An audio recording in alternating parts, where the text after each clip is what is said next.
Guys, അപ്പം നമ്മളിന്ന് ഒരു നൈറ്റ് ഡ്രൈവിനായിട്ട് ഇറങ്ങിയതായിരുന്നു. പിന്നെ കുറച്ച് ഫുഡൊക്കെ എക്സ്പ്ലോർ ചെയ്ത് കഴിക്കാനും കൂടിയും.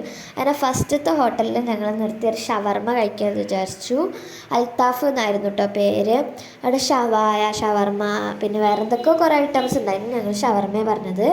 പിന്നെ ഇവിടുത്തെ ഷവർമ്മ പറഞ്ഞാൽ ഭയങ്കര സ്പൈസി ആയിരുന്നു കേട്ടോ. അത് മാത്രമുള്ള ഒരു പ്രശ്നം. നല്ല ടേസ്റ്റ് ഉണ്ടായിരുന്നു. പിന്നെ സ്പൈസി ആയതുകൊണ്ട് വെള്ളത്തിൻ്റെ ഒരു ബോട്ടിലും ടിഷ്യൂ വാങ്ങിച്ചു. പിന്നെ ഒരു 5 സ്റ്റാർ പറഞ്ഞ ബ്രോസ്റ്റഡ് ചിക്കൻ്റെയും അങ്ങനത്തെ ബർഗറിൻ്റെ ഒക്കെ ഒരു കടയിൽ പോയിട്ട് ചിക്കൻ വിങ്സ് കഴിച്ചു. അത് ഷവർമേൻ്റെ കാട്ടി നല്ല സ്പൈസി ഉണ്ടായിരുന്നു, ബട്ട് നല്ല ടേസ്റ്റും ഉണ്ടായിരുന്നു. പിന്നെ കുറച്ച് മാംഗോസ് വാങ്ങിച്ചു.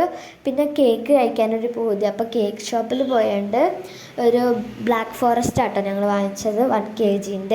വെറുതെ കഴിക്കാനായിരുന്നു, ആരുടെ ബർത്ത്ഡേ ഒന്നും അല്ലായിരുന്നു. അപ്പോൾ ഇങ്ങനെ കേക്കൊക്കെ വാങ്ങി വന്നപ്പോൾ കാറിൽ തന്നെ കട്ട് ചെയ്ത് കഴിക്കാമെന്ന് വിചാരിച്ചു. ബിക്കോസ് ആർക്കും ക്ഷമയില്ലായിരുന്നു. അങ്ങനെ ഞങ്ങൾ കാറിൽ തന്നെ കട്ട് ചെയ്ത് ടേസ്റ്റൊക്കെ നോക്കി. നല്ല ടേസ്റ്റ് ഉണ്ടായിരുന്നു. പിന്നെ ആ കാറിൽ തന്നെ ഫുള്ള് കഴിച്ച് തീർത്തും ചെയ്തു. പിന്നെ ഞങ്ങളൊരു ചിക്കൻ 65 കഴിക്കാമെന്ന് വിചാരിച്ചു. നോർമലും കഴിച്ചു. പിന്നെ ഇതാ അവിടെ ഉണ്ടായിരുന്നു ഒരു ഗ്രീൻ കളറിൽ ചിക്കൻ 65 പെപ്പറൊക്കെ ഇട്ടിട്ട്. അത് നല്ല ടേസ്റ്റ് ഉണ്ടായിരുന്നു. നോർമലും നല്ല ടേസ്റ്റ് ഉണ്ടായിരുന്നു. ഗ്രീനിൽ ഫുഡ് കളറാണെന്നാണ് തോന്നുന്നത്. പിന്നെ ലാസ്റ്റായിട്ട് ഞങ്ങളൊരു ലെമൺ സോഡയും കുടിച്ചിട്ട് ഞങ്ങൾ വീട്ടിൽ പോവാണ്. അപ്പം ബൈ.